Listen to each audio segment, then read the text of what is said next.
In 1979, at the age of 18, orphaned and alone, I journeyed north to seek refuge with my fiancé, Gusinan. In the courtyard, Gusinan, dressed in his military uniform, looked at my rustic appearance. He turned to his beloved and said, "This is the little maid my parents hired from our hometown. In my past life, I produced our betrothal token and exposed Gusinan's lie on the spot." Humiliated and enraged, the woman he cherished left and married Gusinan's sworn enemy. Only to be tormented to death by her new husband, Gusinan married me, and he tormented me for a lifetime. I was pregnant 7 times, and I miscarried 7 times. It wasn't until the doctor declared I had permanently lost the ability to bear children, that Gusinan finally put his hands around my throat and sneered, saying I had killed his beloved, and was unworthy of bearing his child. In despair after learning the truth, I plunged the scalpel into Gusinan's body and leapt from the 18th floor. When I opened my eyes again, I heard Gusinan tell his beloved, "This is the little maid my parents hired from our hometown." Suppressing the bitterness in my heart, I nodded in agreement. "Yes, I am the maid the Gu family hired, Gusinan. In this lifetime, we are through, finished." I found out Gusinan mistook me for the hired help. General Gu slapped his son hard across the face. "This is outrageous. Go out there and clear this up immediately. Suyi is your betrothed fiancé. How could you call her a hired nanny? How can I face Suye's parents if you do this?" Back then, when Commander Gu and his wife were sent down to the farm for re-education, they nearly starved to death. It was my parents who secretly brought them food for 3 years, saving their lives. After his political rehabilitation, General Gu insisted on arranging a marriage between me and his son, Gusinan, despite my parents' objections. Later, when General Gu and Aunt Yuan returned to the city, the contact between our two families gradually faded. In my past life, I was single-minded in my desire to fulfill my parents' dying wish and marry Gusinan, but Gusinan never loved me. He even went so far as to request a transfer to the remote southwest just to avoid me, only returning home 3 times in 10 years. Aunt Yuan, who never got to see her son, resented me for driving away her only child. The look in Commander Gu's eyes grew increasingly disappointed with me, swallowing my pride. I applied to the army to become a military dependent. To avoid me, Gusinan volunteered for the front lines again. He went through hell and back, nearly losing his life. For her son's sake, Aunt Yuan tearfully begged General Gu, who forcibly brought me back to the compound, away from Gusinan. In that cold, unwelcoming compound, I endured endless mockery and scorn, wasting half my life without a single day of happiness. When I opened my eyes again, I saw Gusinan carefully holding his beloved. As if afraid she might suffer the slightest grievance, it suddenly dawned on me that a forced marriage is doomed to misery. "Gusinan, in this lifetime, I'm letting you go, and I'm letting myself go, too." In this life, I had just arrived at the family compound. Aunt Yuan doesn't hate me yet, and General Gu is still very fond of me. Only Gusinan, just like in my past life, vehemently opposed this arranged marriage. By law and I are in love, I will never accept an arranged marriage.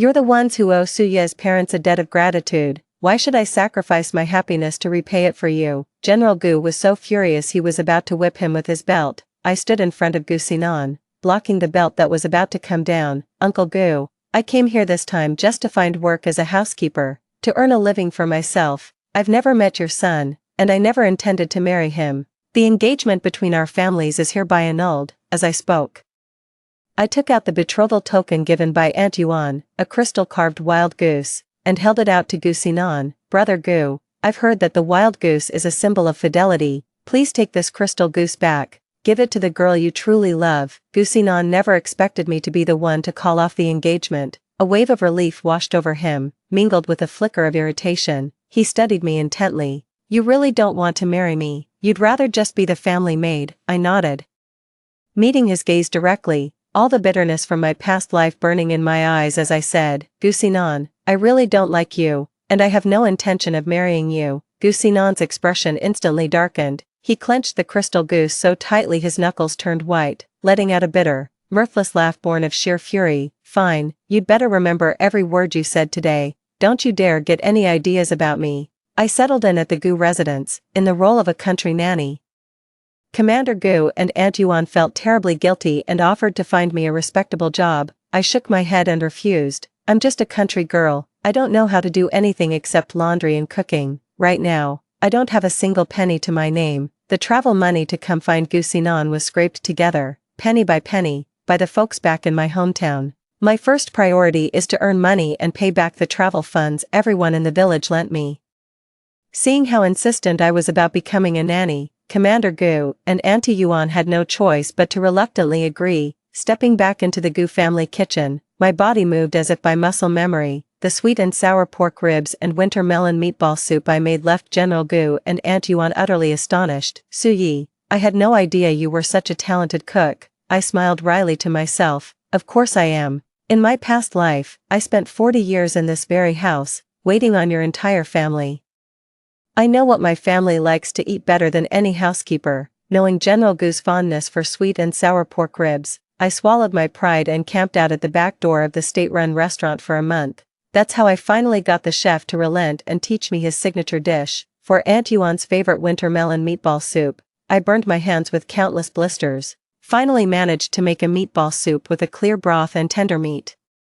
Gusinon picked up a few strands of his favorite braised dried tofu shreds and sneered, "Save your little schemes. You think learning to cook a few dishes my parents like makes you worthy of being a daughter-in-law of the Gu family." General Gu slammed his hand on the table. "Eat it or get out." Gusinon threw his chopsticks down, grabbed his coat, and stormed out. Once again, father and son parted on bad terms. I fought back tears, wishing I could just bury my face in my bowl.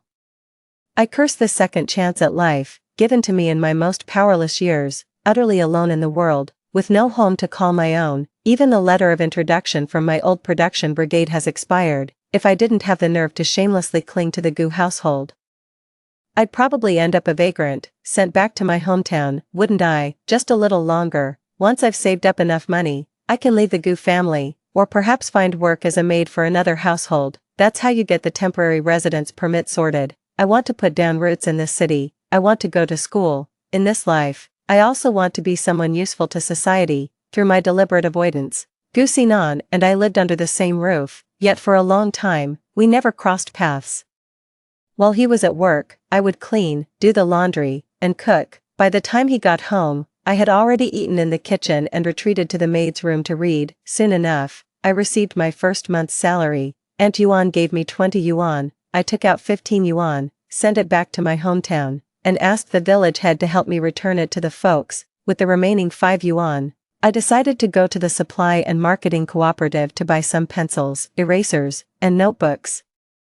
To my surprise, I ran into Gusinon and his cherished first love, Jiang Bailan, right there. Seeing me following behind them, Gusinon's face flushed with anger as he shouted loudly, "Su Yi, have you no shame? I've already told you, I will never accept an arranged marriage forced by the older generation. Even if you followed me to the ends of the earth, I would never marry a country bumpkin like you." A ripple of mocking laughter spread through the crowd. My face burned with embarrassment.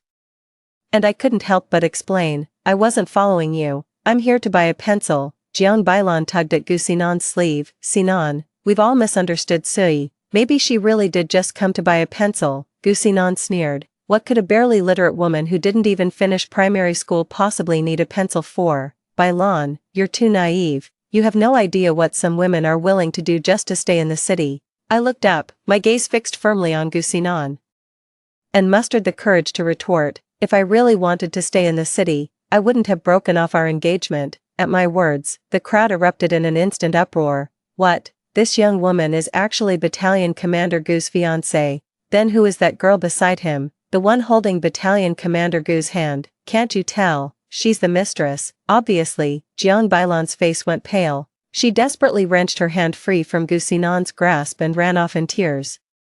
Gusinon's face turned ashen, and he glared at me with a look that could kill. "Su Yi, if anything happens to Bailan, I'll end you." With that, he pushed through the crowd and ran after Jiang Bailan. I cast an indifferent glance at his resolute, retreating figure. I turned and walked into the supply and marketing cooperative to buy the paper, pens, and ink I needed. Back home, I took out my fountain pen and ink, ready to practice my calligraphy. Suddenly, the door to the maid's room was kicked open from the outside. Gusinon stormed in with a face like thunder, snatched the ink bottle from the desk, and smashed it violently onto the floor. Shards of glass flew everywhere, leaving several bleeding cuts on my calf. The pain brought tears to my eyes. Seeing me injured, Gusinon paused, as if a thought had struck him, and sneered once more. "First, You spread vicious rumors outside to ruin Bailan's reputation.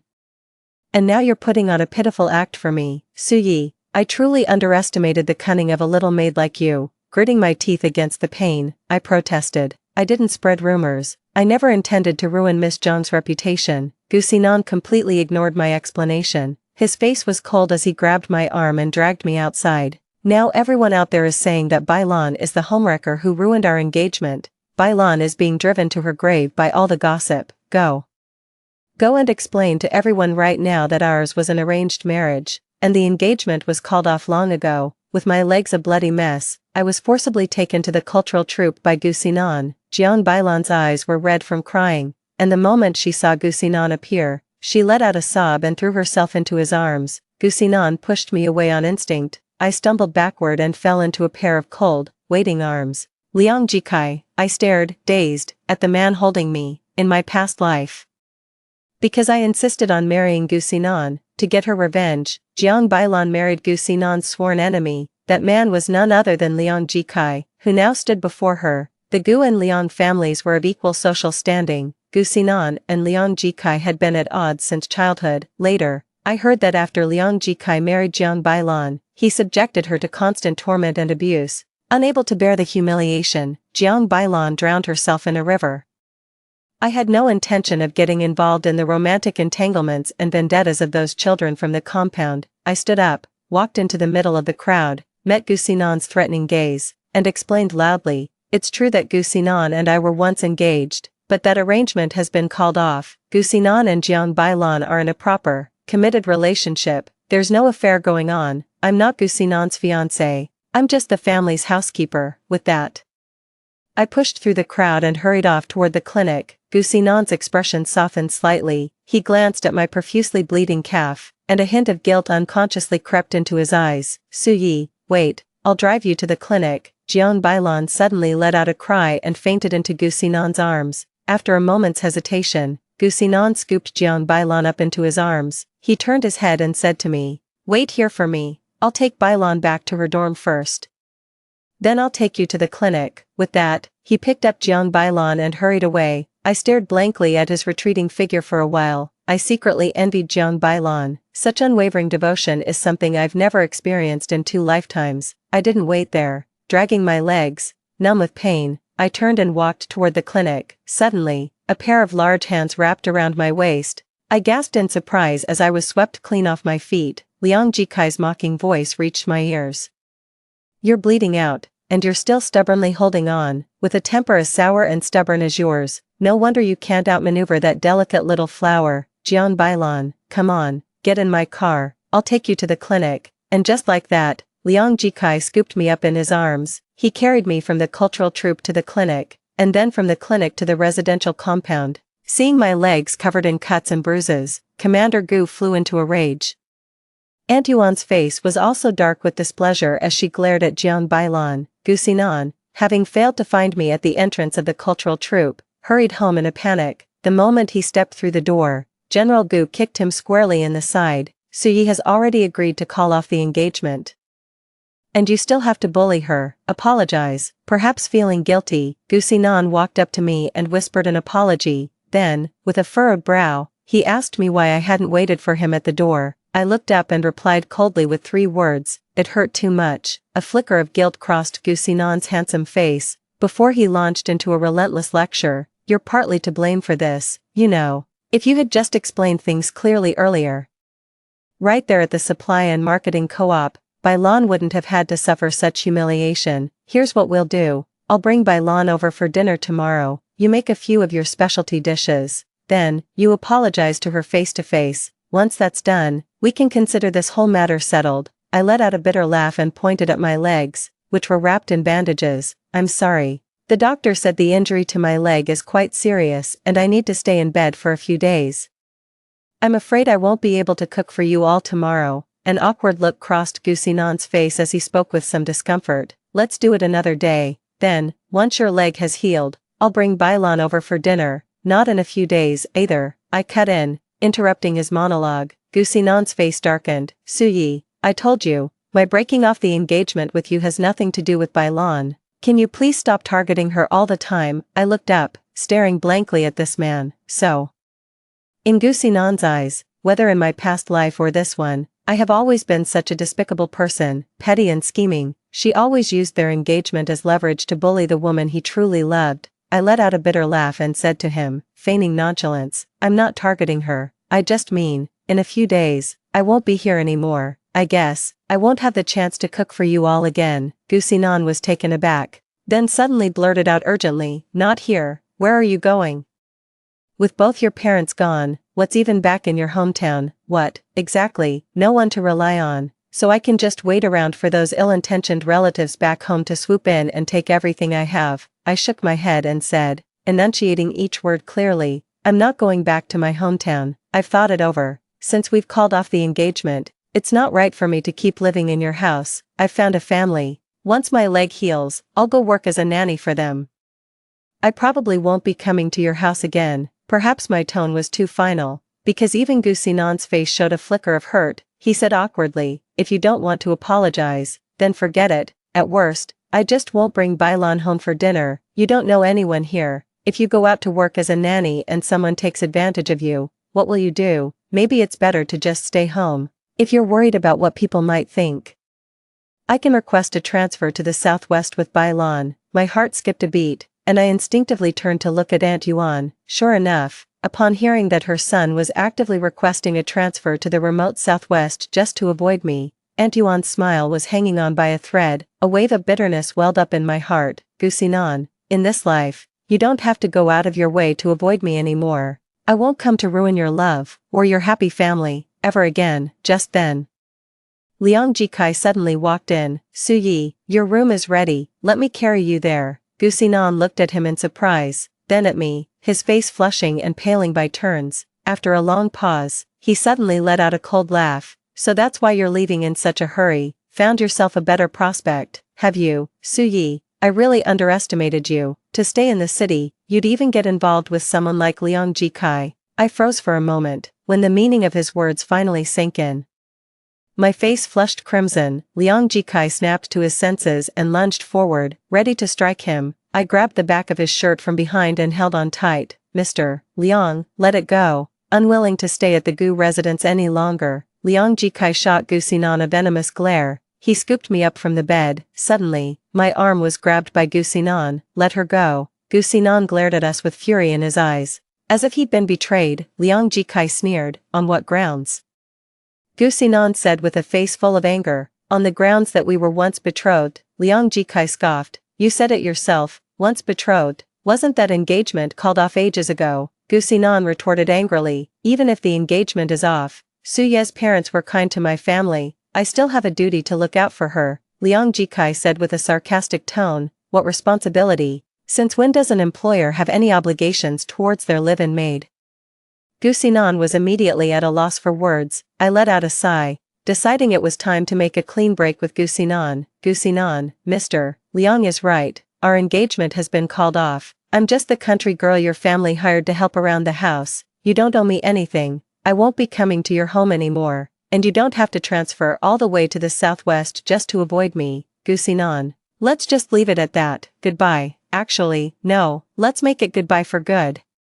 I started working as a nanny for the Liang family. The Liang household was a small one. Liang Jikai's father was stationed with the Southern Province Military District, and his mother had accompanied him to provide care. At home, it was just Liang Jikai and his grandparents. Grandpa Liang and Grandma Liang were very easy to get along with, and I quickly settled into my life as their nanny. In the morning, I accompanied Granny Liang to the grocery store to buy meat and vegetables. In the afternoon, I went fishing with Grandpa Liang. After dinner in the evening, I retreated to my room alone to read and practice calligraphy. Liang Jikai happened to see me practicing my calligraphy copybook and let out a scornful laugh. The very next day, he came back with a huge box of master calligraphy copybooks. I thanked him profusely. You couldn't even buy these master copybooks at the Supply and Marketing Cooperative. Liang Jikai's ears flushed red, but he feigned nonchalance and waved his hand.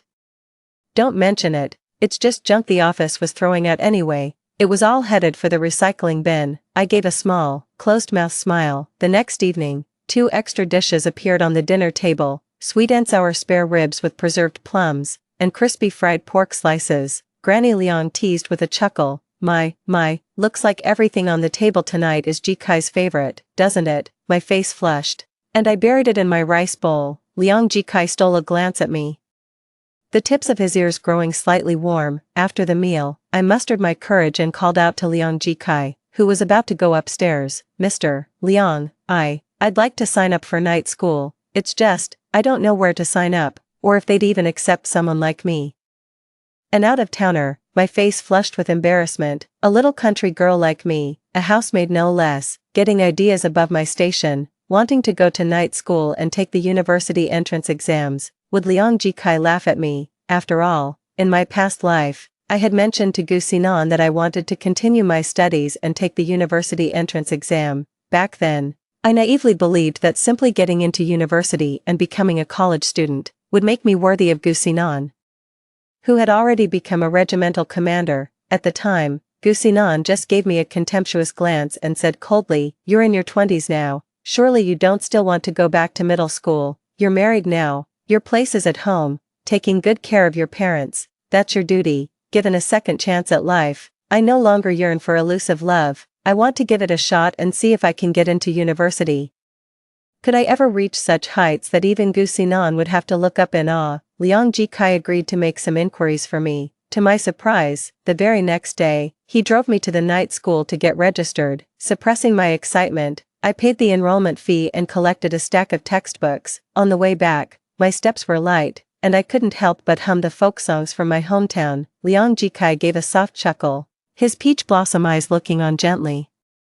"Just for a night school class, and you're this happy?" I nodded emphatically. "I am, Mr. Liang, thank you. I really am so grateful. It was only when I went to enroll that I found out the night school was truly for locals. You needed a local household registration to sign up. Liang Jikai must have pulled a lot of strings to get me registered." Liang Jikai smiled and said, "If you really want to thank me, call me brother." Blushing, I whispered in a tiny voice, "Brother Liang."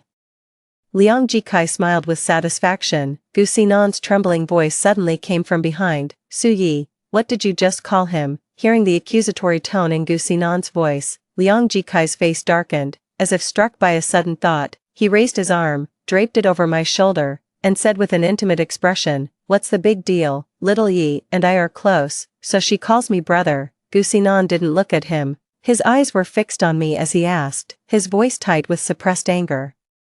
"Su Yi, with all the history between our families, you're calling him brother. You've never once called me brother." I cut Gu Xinan off impatiently. "Battalion Commander Gu, I'm grateful that General Gu and Aunt Yuan took me in back then and even gave me a job, but, as you yourself said, I was just the little country girl your family hired to be a maid. I suppose a maid has no right to call the master of the house brother, does she?"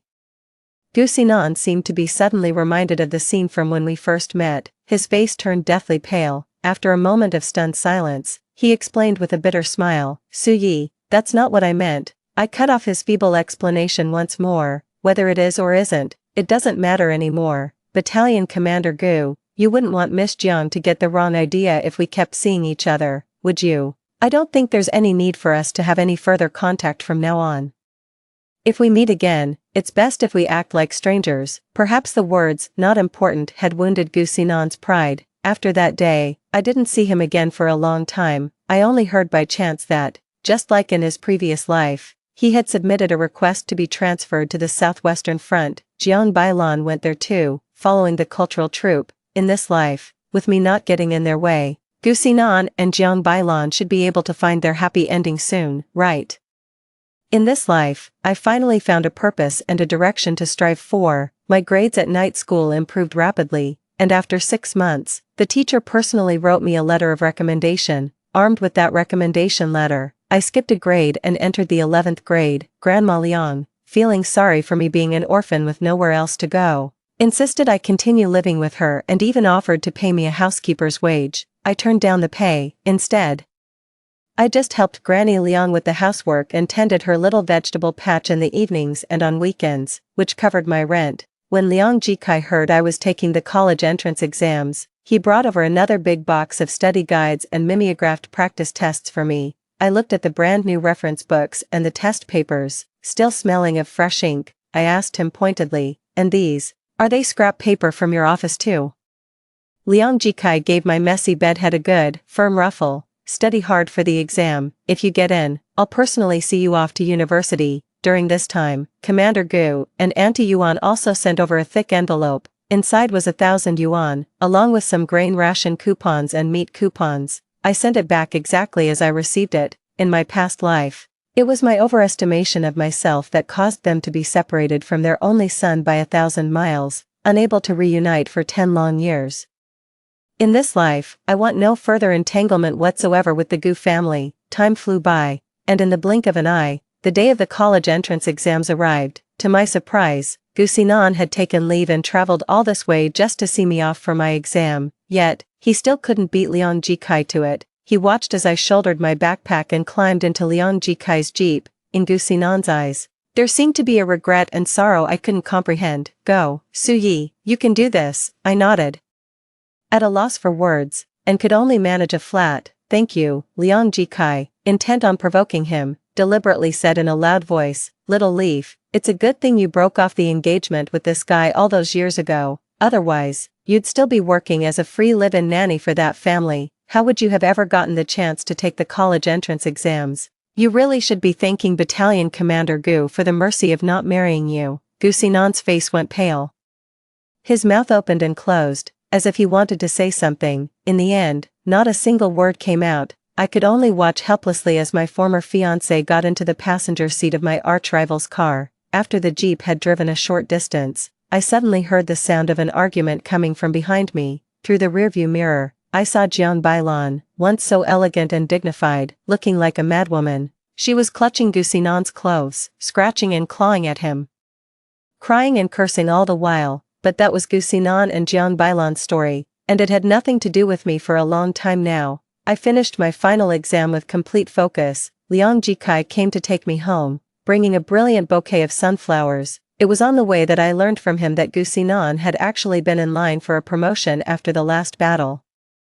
To everyone's surprise, Jiang Bailan appeared on the battlefield. In the rescue operation for Jiang Bailan, Gu Sinan's battalion lost 5 soldiers. Afterwards, although Gu Sinan was not demoted, he received a major disciplinary action, which was announced throughout the entire army. For the next 5 years, unless he risks his life for extraordinary merit, there will be no chance of promotion for him. I asked in surprise, why on earth did Jiang Bailan have to go to the front lines to find him?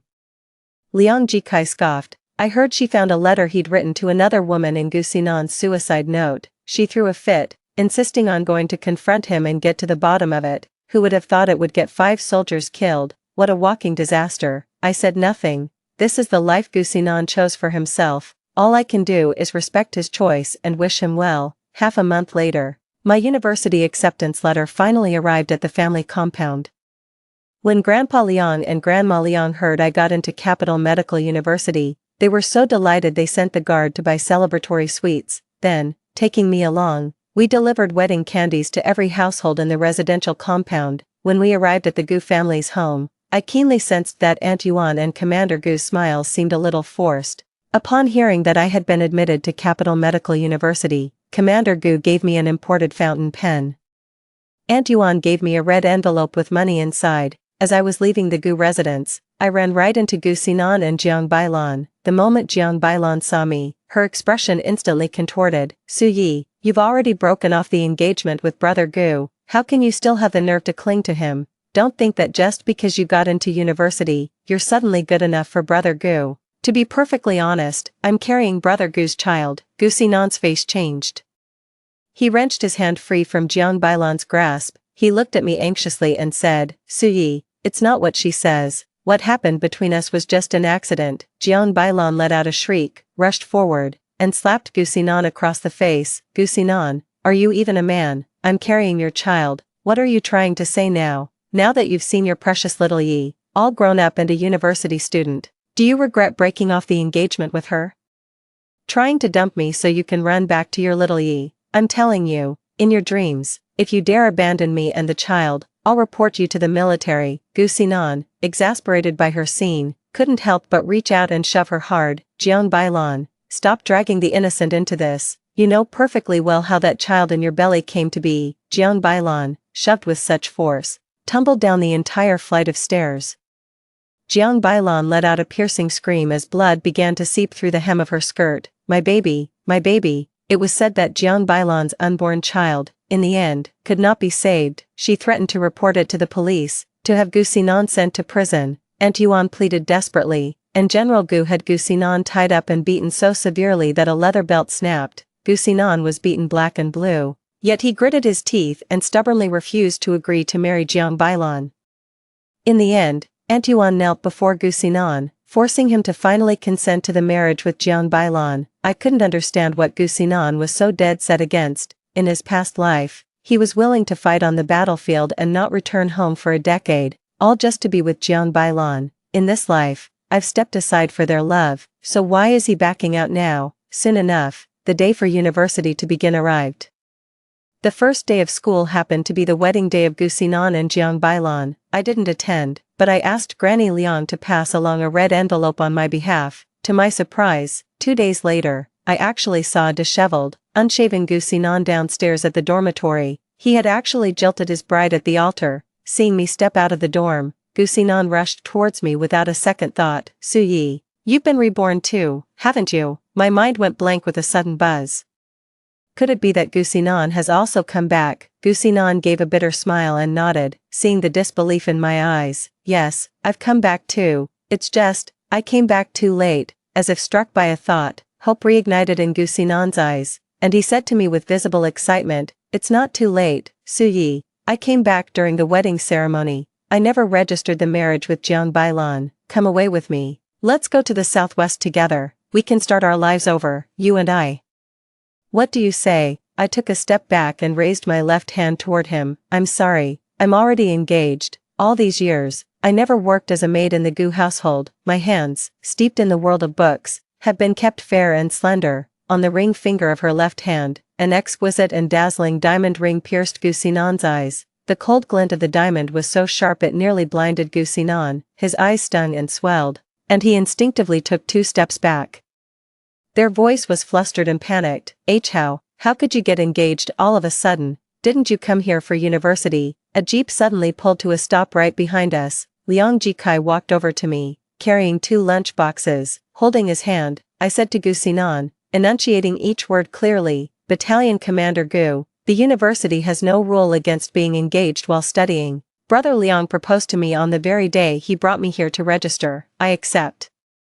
We'll get married after graduation. Gu Xinan's head snapped up, his eyes blazing with fury as he glared at Liang Jikai. Before throwing a vicious punch, Liang Jikai dropped his lunchbox and swung back with a retaliatory fist. The lunchbox hit the ground, spilling the braised pork belly everywhere. School security guards rushed over and pulled the 2 apart. Staring at the braised pork belly trampled into the ground, Gu Xinan sneered and said, Liang Jikai, you don't understand Su Yi at all. She's a vegetarian and absolutely hates eating meat. You don't even know her. So what makes you think you can make her happy? Liang Jikai burst out laughing. Gu Xinan, you're the one who doesn't really understand Su Yi. Su Yi's favorite dish is braised pork belly. Gu Xinan shook his head desperately. Impossible. She never ate meat in our house. Liang Jikai gave me a pained look and said coldly, that's because she didn't dare. She felt like a burden living under your roof. She was already a nuisance just eating your food for free, so she was too embarrassed to eat the meat you bought. But it's fine, Gu Xinan, if you lot don't care about Su Yi, then I damn well will. Marry me, Su Yi. I'll make sure you never have to go without braised pork belly for the rest of your life. Gu Xinan was thunderstruck, standing there completely dumbfounded. After that day, Liang Jikai made a call to Commander Gu. Commander Gu personally led a team to take Gu Xinan back into custody. It was 3 years before I heard news of Gu Xinan again. That year, I finally graduated from university and decided to return with Liang Jikai to hold our wedding. The military family compound looked just as familiar as ever. The only difference was that Commander Gu and Auntie Yuan had already moved out of the compound. It's said that after Gu Xinan and Jiang Bailan got married, unable to endure his emotional neglect, Jiang Bailan was caught in bed with her dance partner from the cultural troupe. In a fit of rage, Gu Xinan accidentally beat Jiang Bailan severely, leaving her seriously injured. To save Gu Xinan, his father, Commander Gu, sacrificed a lifetime's worth of dignity, pleading for help everywhere and paying the Jiang family a hefty sum in compensation. In the end, Gu Xinan was sentenced to 3 years in prison. The day I married Liang Jikai happened to be the day Gu Xinan was released from prison. Gaunt and holding a bouquet of lilies, he appeared before me. I could hardly believe this was the same dashing war hero from my past life, the one who commanded the battlefield with such vigor. He saw me standing beside Liang Jikai, radiant in my white wedding dress, smiling like a flower. With a bitter smile, Gu Xinan offered me the bouquet of flowers in his hand.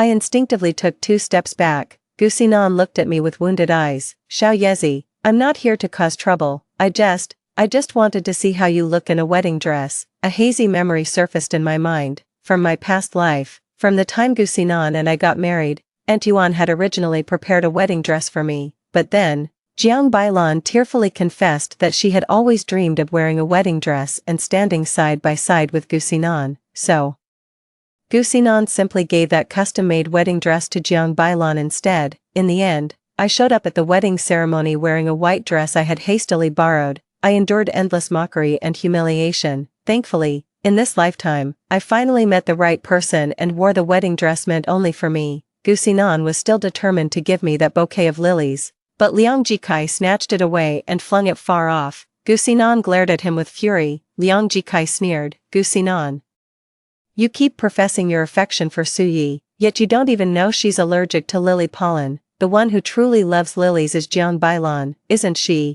Gu Xinan's expression shattered, his lips trembling as he looked at me, murmuring, I'm sorry, Su Yi, I didn't know. That's right, only someone who truly loves you would care about your every move. They would know what you like and what you dislike. Gu Xinan's feelings for me were nothing more than reluctance, with no trace of affection. After coming to this realization, I offered a gentle, reassuring smile and said, it's fine, we were never close to begin with, so it's perfectly normal you didn't know I'm allergic to lily pollen. The banquet is about to start, let's go in and take our seats. I greeted Gu Xinan with the same practiced ease I extended to all my other guests. The unfamiliar, distant attitude in my greeting made Gu Xinan's eyes burn red. A tremor flickered in the depths of his eyes, his fists clenched tight, as if he were sinking into a deep well of regret and anguish. Yet, I had no time to spare for his sorrows or joys. My wedding is about to begin. The moment I turned to leave, I thought I heard a faint murmur behind me. Su Yi. Actually, back then, as the celebratory cannons sounded, I could no longer make out what Gu Xinan had left unsaid, but it doesn't matter anymore. In this life, he walked the path he chose, and now, it's time for me to walk my own. Story 2, in my past life. My husband hid his family history of ALS and refused to get a premarital health check. After we married, he began showing symptoms and eventually became bedridden. Our son developed the disease as an adult, and I spent the better part of my life dutifully caring for both of them. It wasn't until my 60th birthday that I accidentally overheard my husband on a call with Li Man. I've known about my condition since I was a child. The only reason I didn't marry you was because I couldn't bear to see you suffer. My son chimed in, Auntie Man, when are you coming over? I miss you so much. In the depths of despair and collapse, I was reborn, watching Li Man pull out all the stops to marry Zhang Fan. I packed up and cleared out for them overnight. After being reborn back in high school, my first priority was to find my real family. My biological father is the chairman of the Shunpeng Group. In my previous life, my 80-year-old father didn't find me until I was nearly 60. He told me I had been switched at birth by the delivery nurse. It was during his child's school entrance medical checkup at age 6 that he discovered the blood type didn't match. Further tests later revealed that the child he had been raising was not his biological son. For over 50 years, he never stopped searching for me, while my birth mother, heartbroken over the matter, had long since passed away. The reunion went very smoothly, which is no surprise given that my biological father had been looking for me for over a decade by then. I arrived at the headquarters of Shunpeng Group and explained the situation to the receptionist. The receptionist immediately arranged for someone to take me for a paternity test. After all, they had been doing this for over a decade and had the whole process down to a fine art, from the test and receiving the report to meeting my biological parents. The entire process took less than an hour. Unlike the frail, faltering man from my past life, the father before me now stood tall and robust. My mother held me with the utmost care, her makeup streaked by tears. I gently patted my mother's back and said, Mom, Dad, I need to get back to school. My parents had braced themselves for a struggle to win my recognition. never expecting me to accept them and this new reality with such calm composure. With a sense of relief, they sent me back to school. As I passed by the school restroom, I happened to run into Zhang Fan, my husband from a past life. The surrounding classmates all burst into laughter. Is Zhuke here to check up on you again? Zhang Fan's just using the bathroom. You don't have to stick to him that closely, do you? I shot them a glance and said, I wasn't following him. Not only the classmates around us, but even Zhang Fan didn't believe it. Alright, Zhuke. Last time at the beach. Li Man genuinely couldn't find anyone else to help, so I applied sunscreen for her. It's normal for classmates to help each other out. Why do you have to make such a big deal out of it? The moment he mentioned it, I remembered, that really did happen in my past life, so you helped her apply it all over, even the private areas. Zhang Fan said with righteous indignation, for sunscreen to work, you have to cover every inch. Li Man came running over from somewhere and accidentally stepped on my foot. Kiki, I'm sorry. I was the one who asked Brother Fan to help me with the sunscreen. You know how sensitive my skin is. It stings so badly in the sun. I only asked Brother Fan to help me with sunscreen because I couldn't find anyone else. If you're going to blame anyone, blame me. Brother Fan has nothing to do with this. As she spoke, her tears began to fall. Zhang Fan's heart ached at the sight, and he quickly wiped her tears away, but Li Man's tears only fell harder, until finally, she ran out in distress. Zhang Fan shot me a glare and hurried after her. This is all your fault. Was it really worth making such a fuss over something so trivial? 2. The class bell had already rung, but the two of them were only just making their way back to the classroom. Zhang Fan's clothes were disheveled and in complete disarray. As for Li Man, while her clothes were still relatively neat, there were faint, mottled stains of an unidentified white substance on her school uniform trousers. Seeing this, my classmates started to jeer, their eyes gleaming with the thrill of impending drama, all turning to look at me in unison. After all, everyone knew I had pursued Zhang Fan for 3 long years, and it was only a few days ago that I had finally become his girlfriend. But who could have imagined that now he was entangled with another girl? The juicy drama everyone was eagerly anticipating did not unfold as expected. I kept my head down the whole time, completely focused on the problem in front of me, and couldn't even be bothered to glance their way. Seeing my utter lack of reaction, Zhang Fan's face darkened, and he stormed back to his seat in a huff. The moment the bell rang for the end of class, I made a beeline for the sports field.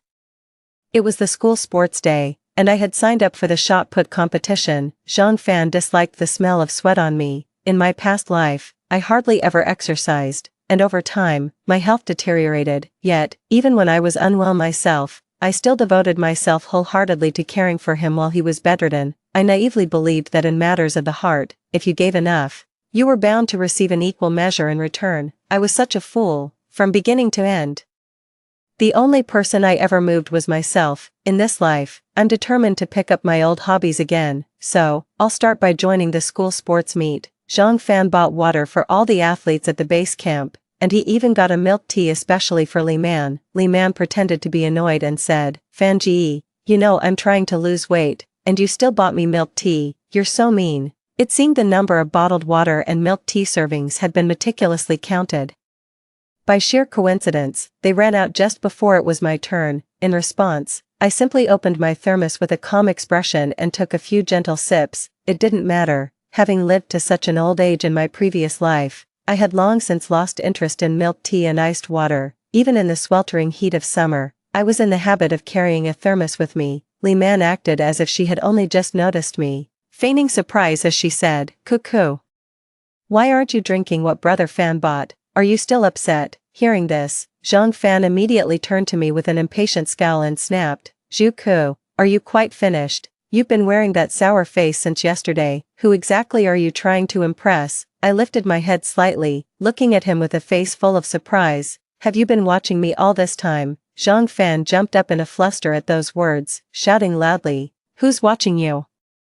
I don't like you at all. You're the one who shamelessly forced yourself on me. Even though I already knew the outcome, hearing him say those words with my own ears felt like a heavy blow to my heart, sending a sharp pang of pain through me. I slowly took a deep breath, trying to suppress the churning ache in my chest, and said in the calmest voice I could muster, Fine, let's break up. Upon hearing this, a flicker of light instantly appeared in Li Man's eyes. Meanwhile, A flash of panic crossed Zhang Fan's face, followed immediately by an angry shout, "Who do you think you are, to decide when we're together and when we break up?" Before I could even get another word out, Zhang Fan had already stormed off in a huff. 3. I'm truly done with this back and forth with him. I'll wait for the right moment to lay everything out on the table, once and for all. Right now, my mind is completely focused on the match at hand. Even though I barely exercised these past few years, the foundation I built before high school hasn't completely deserted me. I actually came in third place in the shot put event, even though it was just third place. For someone who hadn't exercised in ages, it was a huge confidence boost and a real morale booster. When I came back with my award, I noticed a new look of respect and admiration in the eyes of many of my classmates. Zhang Fan, however, strode over with a deep frown and a sour look on his face, and without a word, shoved a cup of bubble tea right into my arms. "It's just a cup of bubble tea. Is that really worth breaking up with me over? Don't you dare spout such nonsense in front of Li Man again." She was so upset she was nearly in tears. With that, he turned and hurried away without a backward glance. When I got back to the dorm, my phone screen suddenly lit up. It was Li Man who had sent me a message.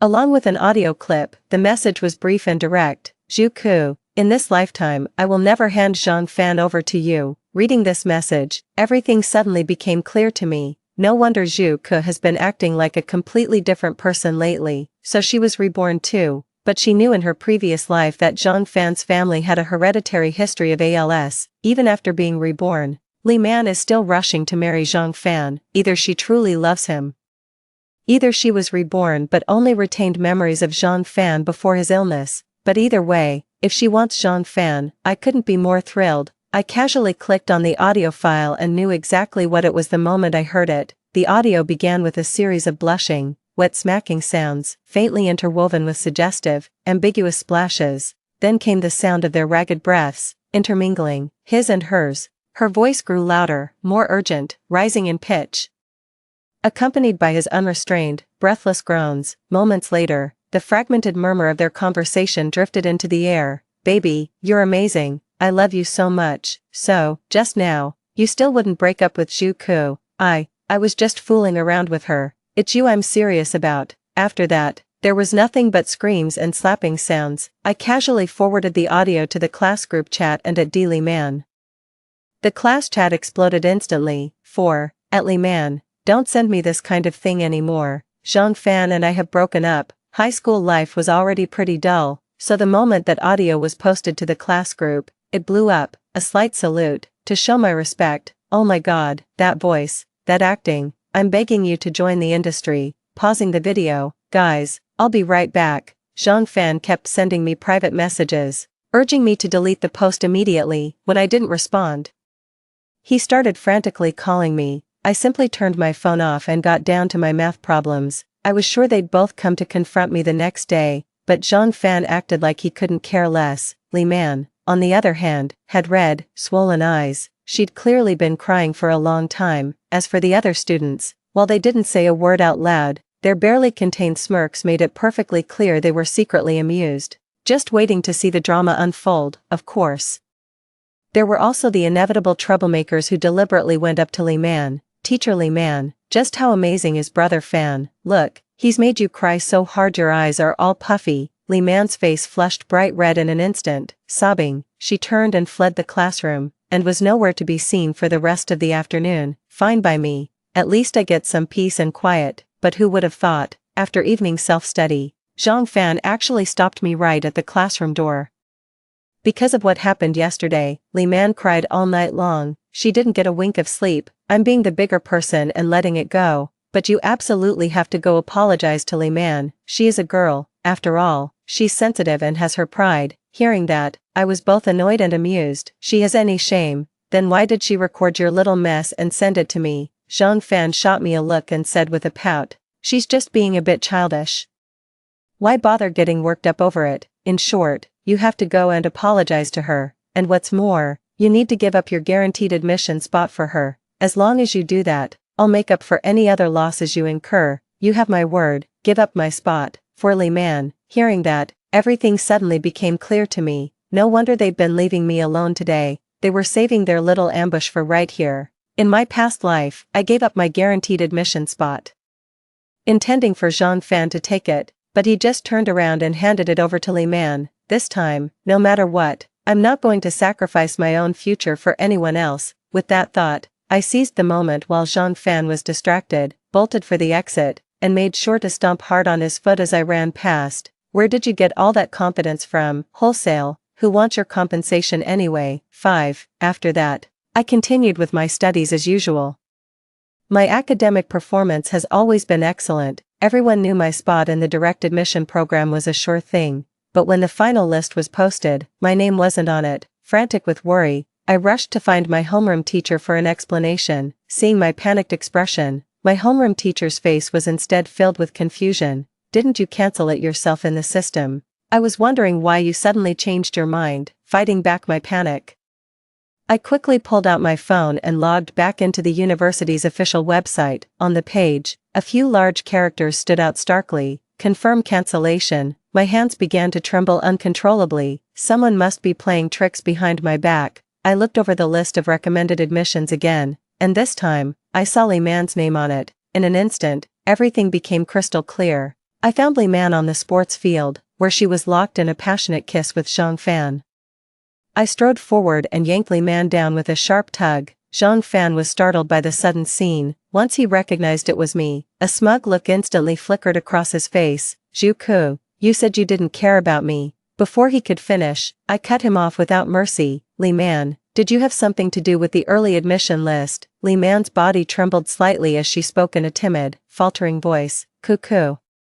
Didn't you promise Brother Fan you'd voluntarily give up your early admission spot? Seeing how hard you've been studying lately, I figured you must be aiming for University on the Gaokao and weren't interested in the early admission school anyway, right? I took a deep, deliberate breath, trying to steady myself. Through gritted teeth, I asked, word by word, so, Zhang Fan, Li Man, you tampered with my confirmed admission information, didn't you? Seeing that the truth was out, Zhang Fan dropped the pretense. So what if we did? Xiaoman isn't like you, she actually wants to continue her studies. Besides, I'm going to marry you as soon as you graduate. You'll have me. What does it matter whether you study or not? His shameless words made my blood boil, and I exploded, shouting at him, who would ever marry a scumbag like you? Who the hell do you think you are? I couldn't be bothered to waste another word on him and called the police right then and there. 6. When he found out I had called the police, Zhang Fan was hopping mad. Zhu Ku, is this really necessary? I already promised to marry you. What more do you want? Li Man, standing to the side with eyes red from crying, said between sobs, Kiki, this guaranteed admission spot is so important to me. I promise I won't compete with you for Fan anymore. Okay, please, just let me off the hook this one time. Fortunately, the police response was incredibly swift. They arrived before the culprits could cause any more trouble. I handed over the recording of our recent conversation to the police. Upon hearing the recording play, Zhang Fan and Li Man turned deathly pale. With the evidence being irrefutable, they had nothing left to argue. They simply hung their heads in silence. The police subjected them to a thorough interrogation before taking both of them into custody in accordance with the law. Upon learning the truth of the matter, the school revoked Li Man's guaranteed admission spot. Since the final system confirmation deadline had passed, I was still unable to secure the guaranteed admission qualification. At that point, there were only 4 months left until the national college entrance exams. At this moment, I have no choice but to grit my teeth and study with everything I've got. I don't need to grow towards the sun, but I am determined to turn the tide against the wind. After countless days and nights of grueling effort and relentless hard work, my moment of reward has finally arrived. The moment I received my university acceptance letter, the emotions I had bottled up for so long burst forth like a broken dam, completely beyond my control. In my past life, in a moment of foolishness, I gave up my guaranteed university admission spot. I didn't even take the college entrance exam and rushed straight into the workforce. Back then, I was naive and ignorant, wholeheartedly believing that Zhang Fan's promises to me would be my lifelong support. Zhang Fan did indeed marry me as promised. At the time, I was moved to tears, convinced I was the happiest person in the world, but when it came to the premarital health check, he made every excuse to avoid it. No matter how much I tried to persuade him, he flatly refused. Honey, getting a checkup is so important, for you, for me, and for our future children. It's about taking responsibility for our future together. Why are you so against it? I was filled with confusion and disbelief, trying to reason with him. You just don't trust me. Fine, if that's how it is, then maybe we shouldn't get married at all. With that unreasonable remark, he turned to leave. To placate his inexplicable mood, I foolishly agreed to forego the premarital medical checkup. I didn't learn the truth until I was 60 years old. He had known all along that he had ALS.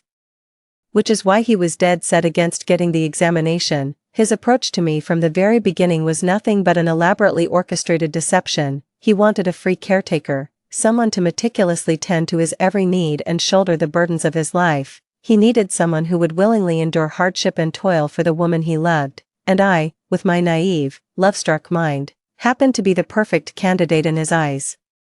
I gently ran my fingers over the acceptance letter in my hands. Its tangible reality made me truly feel that in this life, my destiny would be utterly different from the last. I carefully put away my acceptance letter and hailed a cab to the graduation party. 7. The moment I stepped into the hotel, I saw Jean Fan and Li Man beaming as they made the rounds, toasting everyone. To an outsider, it could have easily been mistaken for their wedding reception.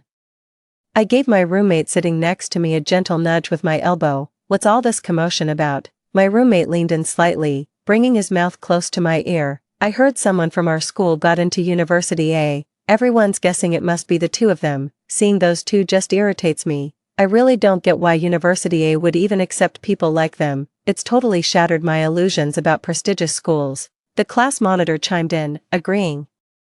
The college entrance exam only filters out the academically weak, not the morally bankrupt. Try not to let it get to you. By the way, where did you could get into? All the classmates around knew about how Li Man had tampered with my recommendation information. That's why none of them dared to casually ask how my exams went. What if I didn't do well? That would just be twisting the knife. Now that the class monitor had broken the ice, everyone perked up their ears, curious and waiting for my answer. I was just about to speak when someone shouted, Chairman Xiao is here. Chairman Xiao is the head of the Shunpeng Group, a prominent figure in the business world. He is also a shareholder of our high school and holds considerable sway in school affairs. And, of course, he is my father. Everyone rose to their feet to greet him, yet, he paid no attention to the surrounding pleasantries, his eyes darting around restlessly. The anxiety in his gaze suggested he was urgently searching for someone. I knew, deep down, that he was looking for me, so, I quickly waved to him with great enthusiasm. My father's eyes lit up instantly. He quickened his pace and came straight over to sit in the empty seat beside me. As the saying goes, homecoming is fraught with mixed emotions. Sitting beside me, my father seemed momentarily at a loss, unsure of where to begin. He simply picked up his chopsticks in silence and kept serving food onto my plate. The onlookers exchanged bewildered glances, their eyes filled with curiosity and confusion, all privately wondering when I had become so familiar with Chairman Xiao. Sure enough, some were green with envy. My father excused himself to take an urgent phone call. The moment he left, Li Man said in a snide tone, I knew it. Who in their right mind wouldn't be interested in Fan? Turns out she's aiming for a higher branch. Just look at his age. He's old enough to be her father. She really isn't picky, is she? Zhang Fan didn't say a word, but the indignant scowl on his face made it perfectly clear he agreed with Li Man's remarks. Hearing their comments, I found it all rather amusing, but I couldn't be bothered to argue with them. Anyway, father will be back soon, and he'll naturally explain my relationship to him to everyone then. There's no point in me wasting my breath on them here. Not long after father returned from his phone call, just as before, he sat down and continued to serve me food with his head bowed, completely ignoring everyone else. At that moment, the principal cleared his throat and announced loudly, Students, one of our outstanding graduates from this year has been admitted to University A. This is a tremendous honor for our school, unprecedented since its founding. Let's give a big round of applause to congratulate this outstanding student. However, not a single student in the room applauded. Everyone simply sat in silence, and the atmosphere became rather awkward for a moment. 8. Only Zhang Fan and Li Man clapped vigorously, their applause sounding particularly jarring in the otherwise quiet space. Zhang Fan clapped enthusiastically while shouting at the top of his lungs, Bravo, bravo, this student is truly outstanding. Standing on the stage, the principal felt embarrassed. He furrowed his brow and raised his voice to say, What's going on? Everyone, where's the applause? Only after the principal's urging did a smattering of half-hearted applause finally break out. Zhang Fan continued to enthusiastically chime in. Principal, this student is truly a first in our school's history. Surely the school has some special reward in mind. Li Man quickly chimed in from the side. I heard the school next door gives 100,000 to every student who gets into University A. Our school shouldn't offer less than that, right? The principal had initially felt somewhat gratified by the enthusiastic response, but the moment Li Man mentioned that 100,000 yuan figure, his face instantly turned ashen. It would have been better if they'd just kept their mouths shut. The principal forced a smile and said with a chuckle, "Don't worry, students, the bonus is definitely coming. It's just that the exact amount will need to be determined by the school in a follow-up meeting. Please be patient." Seeing the principal in an awkward spot, my father immediately spoke up to help him out. "There's no need for anyone to worry. We'll see how much funding the school can allocate. If it's not enough, the board of directors will make up the difference for this student. I assure you, it will be no less than 100,000, you have our word." The other students didn't react much to this remark. Remaining perfectly calm, Zhang Fan and Li Man, on the other hand, were doubled over with laughter. Seeing them laugh so heartily, the principal felt gratified and spoke up again. "Well, students, I'll take this opportunity to give you one final lesson. On the journey of life, we should take joy in celebrating the successes of others, just like classmates Zhang Fan and Li Man here. When Zhu Ke got into University A, they were beaming with more happiness than anyone. That kind of magnanimous spirit is something we should all strive to learn from." Upon hearing this, Zhang Fan and Li Man were stunned for a moment, then exclaimed in unison, "Wait, wasn't it Zhang Fan, Li Man, who got into University A?" "No way." Zhang Fan and Li Man's smiles didn't fade, they simply migrated to the faces of their classmates. This time, the entire room of students erupted in jubilation. "Well, I'll be. So it was Zhu Ke who got into University A. I knew it. Those two never looked like Ivy League material to me, right?" I almost didn't even want to clap. The principal, moved to tears by the thunderous applause, wiped his eyes. All his effort in that final lesson was finally worth it. At that moment, my father slowly rose to his feet, his gaze sweeping across the room before he cleared his throat. Everyone waited in hushed silence for what would come next. "I'd like to take this opportunity to explain a few things to everyone." 9. Zhu Ke is my long-lost child. We were only reunited a short while ago. Thank you all, the school leadership, teachers, and fellow students, for your care and support of Zhu Ke over the years. Today, it's my treat. Please order whatever you'd like. The classmates were stunned into silence. It took them a good while to process the news, and they were all overjoyed for me. Of course, it was a case of mixed emotions. I was waiting outside the hotel for my father to pick me up from the garage. Zhang Fan ran over and demanded, "You're Chairman Zhao's daughter. How could you not tell me something this important?" I just found it laughable. Why should I have told you? What would have been different? Would you have left Li Man and fallen in love with me on the spot? Your affection is too cheap. It means nothing to me. Unconvinced, Zhang Fan grabbed my hand. "Didn't you always have feelings for me? Why the sudden change of heart?" I tried with all my might to shake off his hand.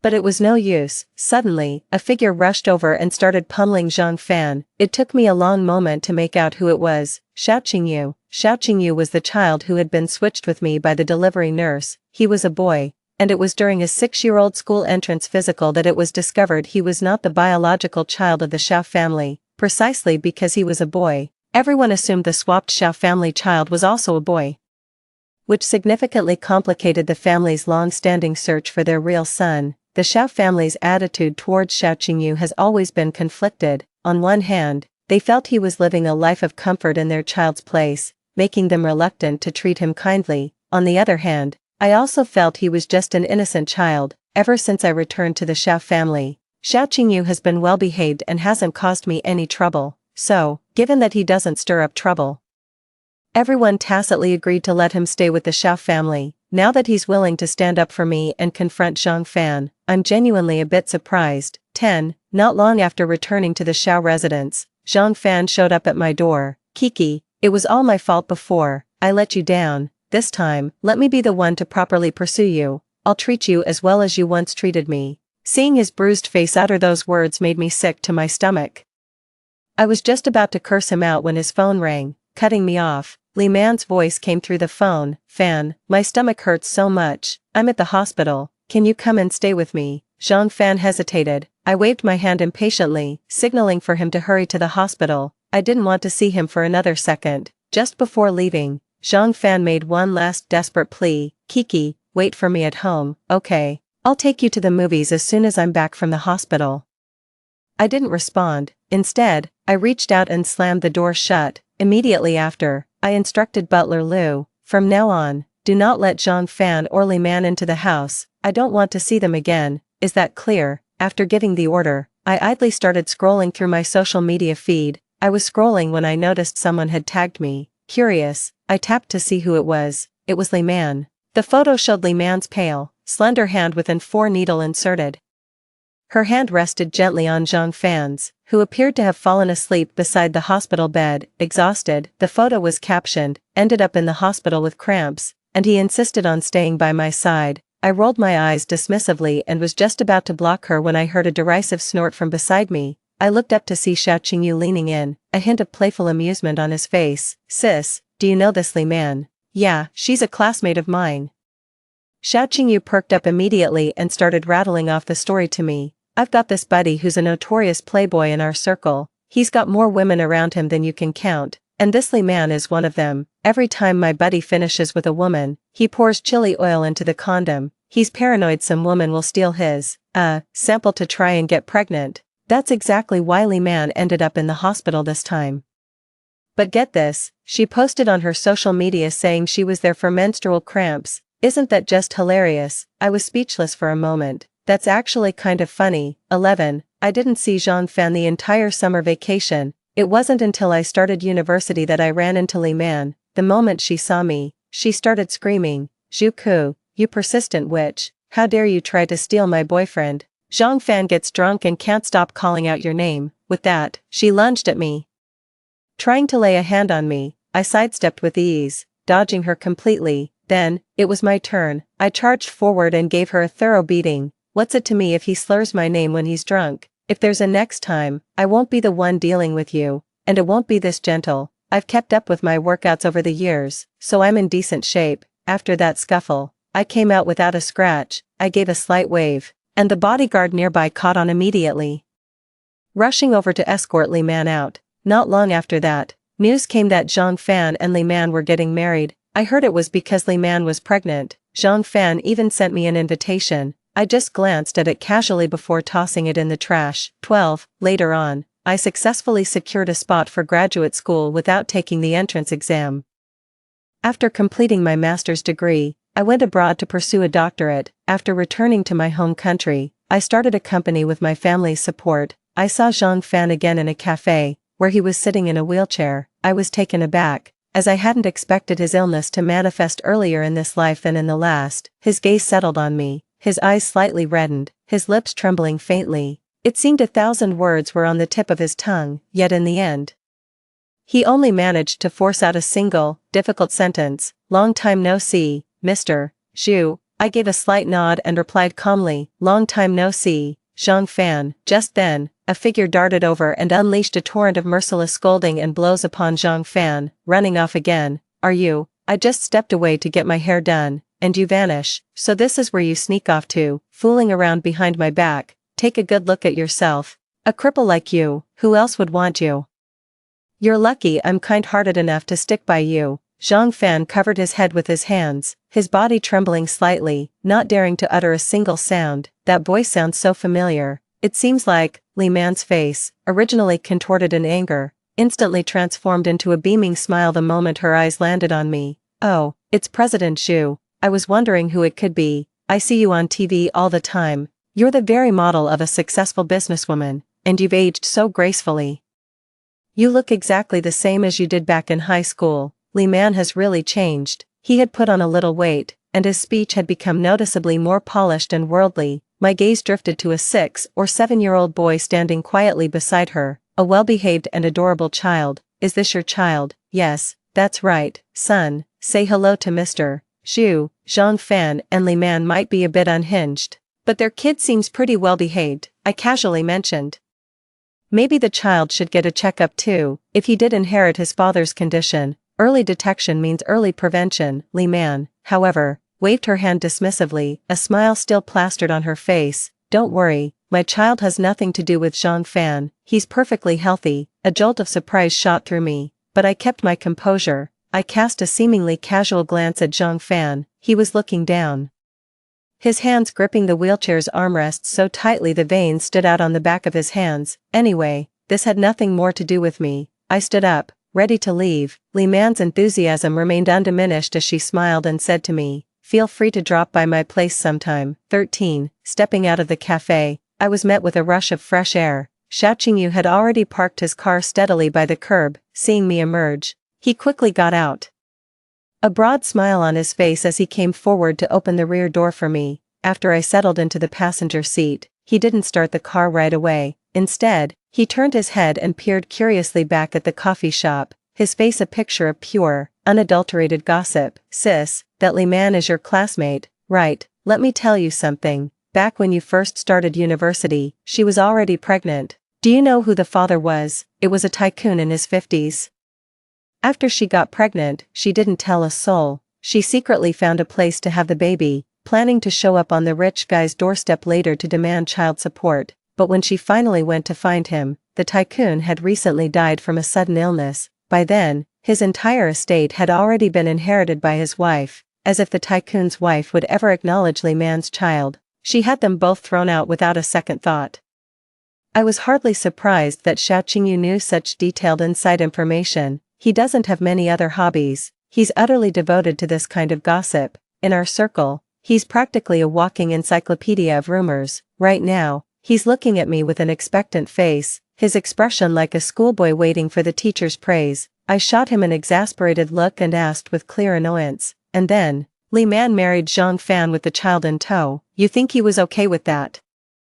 Xiao Qingyu had been waiting for me to ask just that. His voice rose with excitement as he said, "Because Zhang Fan has no idea the child isn't his." Seeing my puzzled expression, Xiao Qingyu grew even more smug and continued with animated enthusiasm. "After being thrown out by the tycoon's wife, Li Man immediately went looking for Zhang Fan. She tearfully told Zhang Fan that she loved him so much she was afraid he wouldn't agree to have a child.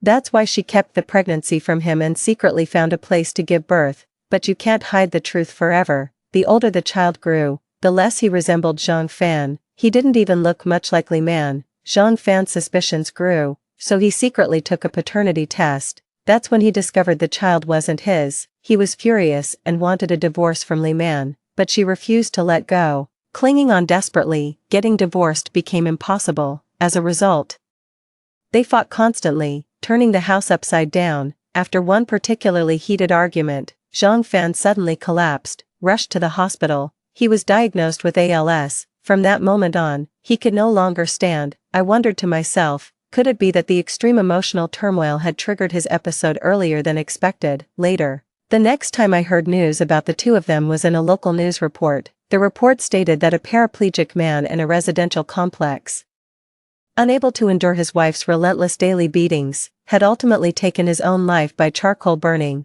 All three members of the family succumbed to carbon monoxide poisoning. I shook my head, a tumult of emotions swirling inside me. A moment later, I pushed those thoughts aside and refocused on the task at hand. That's all for the first story. Don't go away, the next one is even better. I deliberately disabled my phone's password-free payment and even entered the wrong PIN, locking the device. In the end, I wasn't the one who got upset, it was my sister-in-law. In my past life, my sister-in-law used the password-free payment on my phone to treat the whole family to a lavish meal at a world-class Michelin-starred restaurant, racking up a bill of nearly $1 million. I was left with $1 million in debt, unable to pay it back. When I confronted her for an explanation, she put on an innocent face and cried foul to the whole family. "Sis, that's really too much. Did I do something wrong by treating everyone? Who knows what you used that $1 million for? Maybe you took out an online loan behind my brother's back." She was sobbing uncontrollably, and the whole family was berating me. Even my husband suspected I had taken out a loan to keep a young lover on the side. I was thrown out of the house, dodging debt collectors everywhere, under immense pressure. I was driven to jump. When I opened my eyes again, I had returned to the day my sister-in-law was hosting the dinner. This time, I happily followed my sister-in-law out the door. I finally got the government job. Tomorrow, I'm treating the whole family to a big dinner at that restaurant. Huh, didn't my sister-in-law, he Fong Fong, already say that once? Wait, didn't I jump off the building? How can I still hear her talking? Wait, did I just get a second chance at life? Oh my god, restaurant you. A world-class Michelin star restaurant, is nobody even interested? My sister-in-law kept pressing, but not a single person in the family said a word. The whole family knew they couldn't afford a place like Restaurant You, especially my mother-in-law, who had been poor her whole life and would even haggle over the price of a single scallion. She would never dare set foot in a place like you restaurant. But my sister-in-law just mocked the whole family for being so cheap. Look at you all, so pathetic. I've got a secure government job now, set for life, this meal is on me. As soon as she said that, everyone got excited, and even my 6-year-old son cheered along. My sister-in-law beamed with a smile, her vanity thoroughly gratified, but I was the only one who said nothing. In my past life, my sister-in-law treated the whole family to a lavish meal at a world-class Michelin-starred restaurant, a dinner that cost nearly $1 million. When the bill came, she pretended to borrow my phone and used my contactless payment to settle it. It wasn't until I got home that I discovered every online banking account on my phone had been automatically signed up for a line of credit. The total loan amount was exactly the cost of that meal. On the surface, she was treating me to dinner, but in reality, I was the one left with a mountain of debt. Debt collectors started showing up in waves. When I couldn't pay and went to her for the money, she turned the tables on me. Sis, that's really too much. Are you saying there's something wrong with me treating you to a meal? Just because I treated you to a Michelin-starred meal doesn't mean I'm made of money, so don't go thinking you can take me for a sucker. Who knows what you need that million for? You didn't take out an online loan behind my brother's back, did you? As soon as they heard this, my husband and mother-in-law also sided with my sister-in-law, Lin Wanwan. Did you take out a loan behind my back? What do you need all that money for? You're not seeing some young gigolo on the side, are you? If you don't explain yourself clearly today, you can forget about staying in this house. With no evidence to back me up, I was utterly helpless and couldn't defend myself. Later, as creditors kept showing up at our door demanding payment, my husband and mother-in-law simply threw me out. Get out. The He family has no place for a shameless woman like you. I was homeless, hounded by creditors from all sides, and in the end, I jumped from a building in a deep depression. Even at the funeral, my sister-in-law and my husband insisted that I had taken out hundreds of thousands in online loans to support a secret lover. This left my parents branded for life with the shame of having a daughter who borrowed money to keep a man, living in misery and dying of a broken heart. Sis, what's with the brooding act? Don't tell me you don't want this Michelin star meal. Cut it out. My sister-in-law's voice snapped me out of the painful memories from my past life and back to reality. I gritted my teeth in silence. In this lifetime, He Fong, you will pay back every single thing you owe me. 2. Seeing my stony, silent face, my husband immediately got upset. I'm talking to you. Are you deaf? Fong is treating us. And you're sitting there with a face like thunder. What a downer. I looked at the family before me and flashed a flawless smile. Who wouldn't want to eat a Michelin-starred meal? It's just that the prices are a bit steep. My sister-in-law is worried our family can't afford it. My sister-in-law laughed at me mockingly. Listen, sis, you really should get out more and see the world. As a government employee with a stable job, there's nothing I can't afford. Don't worry, it's my treat. My husband chimed in agreement. Hear that? My sister's treating. What do you mean we can't afford it? Look at you, acting all broke. I showered her with compliments. Fong is the most accomplished one in our family. She landed a government job so young, and now she's taking the whole family out to see the world. The He family would be lost without you. Early the next morning, the whole family made a special effort to dress up for the meal. My sister-in-law, in particular, wore a dress that looked quite luxurious and had applied meticulous makeup. I figured she was planning to take plenty of photos once we got to Restaurant You. As for me, I was just in a worn-out tracksuit, completely barefaced, ready to head out. Wait, hold on, sis, you're wearing that. My sister-in-law grabbed my arm, looking me up and down with utter disdain, as if I were something she'd scraped off the street. What's wrong? I feigned complete ignorance. Sis, that's Restaurant You were talking about. A world-class Michelin-starred place. Even the waitstaff wear designer labels. Even if you don't have anything super expensive, you should at least dress formally. Otherwise, people will look down on you. It's so embarrassing. I shrugged my shoulders. But I don't have any formal clothes. My husband curled his lip. What have you been doing all this time? If you don't have anything to wear, then don't go. You'll just embarrass me if you do. Exactly. You don't even belong in such a fancy restaurant. You'd just embarrass everyone, my mother-in-law chimed in, seizing the opportunity. This way, we can order one less meal and save Fong Fong some money. 3. So I'm an embarrassment, am I? Fine, I just won't go then. I pretended to be angry and turned straight back to my room. My sister-in-law panicked and quickly stepped in to smooth things over. No, it's fine. Don't worry about the clothes. It really doesn't matter. Oh, Fong Fong. You're just too proper. If she doesn't want to go, so be it. It's not like we're short one person. Let's just go eat as a family. My mother-in-law still wanted me to stay. Fine. So I'm the outsider. Is that it? Well then, you all go eat as a family. I won't be joining. I turned to go back inside, but my sister-in-law held me back while trying to calm my mother-in-law. Mom, how can we have a family dinner without my sister-in-law? Let's all just drop it. Okay, sis. I didn't mean anything by it earlier. Don't take it to heart. Come on. I booked a luxury car for everyone. My sister-in-law smoothed things over with everyone, and in the end, thinking of the lavish meal she was treating us to, they reluctantly agreed to let me come along. I was walking at the back, and my sister-in-law, all smiles, eagerly offered to carry my bag. The luxury car service was already waiting. The moment we got in, my sister-in-law asked to borrow my phone. Sis, can I borrow your phone for a sec? What's up? Where's yours? My phone's dead. Can I use yours to check the map? A scene from my past life is playing out. In my past life, this is exactly how she used my phone to pay $500 for a luxury car ride without needing a password. How could I possibly make the same mistake twice? How can your phone be dead already? Fong Fong, you're so careless. I pretended to rummage in my bag for my phone, but under my sister-in-law's expectant gaze, I pulled out a power bank instead. But it's okay, I brought a power bank. I took the power bank out of my bag and handed it to her. Fong Fong, charge your phone, quick, otherwise, you won't be able to pay for the ride later. My sister-in-law's face instantly turned ashen. Sis, you're just so thoughtful, aren't you? After leaving that snide remark, she didn't say another word to me. I just pretended to be asleep and ignored any further calls. When we got out, my sister-in-law paid the 500 yuan fare with a sour look on her face. My mother-in-law didn't miss the chance to take a jab at me. Oh, what a rare treat to ride in such an expensive car. Too bad there's a ragpicker in it. Seriously, look at what you're wearing. You look like a beggar. Even the driver was giving me a look full of contempt. Even my 6-year-old son chimed in. Mom, you dress so frumpy. It's so embarrassing to ride in such a fancy car. I crossed my arms and scowled. Had enough. I've been putting up with you lot for ages. Acting like you're all so rich, especially you. Hidawe, you think I don't know you borrowed that suit just for today? 4. Her husband's face flushed with rage, his eyes bulging. You wretched woman, I'll teach you a lesson you won't forget today.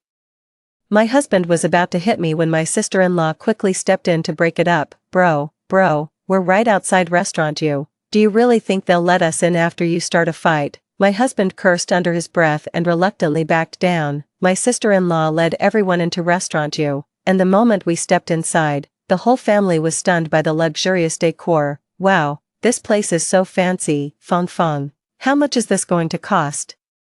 The waiter nearby enthusiastically explained to the elderly lady. Good evening, ma'am, our minimum spend per person is 28,888 yuan. That expensive, so for 5 of us, it'll be over 100,000. That's practically robbery. Come on, let's go. We're not eating here. When I first walked in, the waiter looked at my plain clothes with utter disdain, but now he was frowning at my mother-in-law. I'm sorry, but this is a top-tier Michelin-starred restaurant. If you can't afford it, I must ask you to leave promptly. I have other guests to attend to. My sister-in-law's face instantly flushed with a mix of embarrassment and anger. Mom, please stop talking. You're embarrassing us. I told you I'm treating. We can afford it. Let's eat. The waiter scoffed. Then please go to the dessert station first to order. The moment they arrived at the dessert station, the whole family went wild at the sight of the dazzling array of premium sweets, piling them onto their plates like there was no tomorrow. In no time, everyone's plate was piled high like a small mountain. My sister-in-law gave a helpless smile. Look at you all, acting like you've never seen the world. If you fill up on dessert,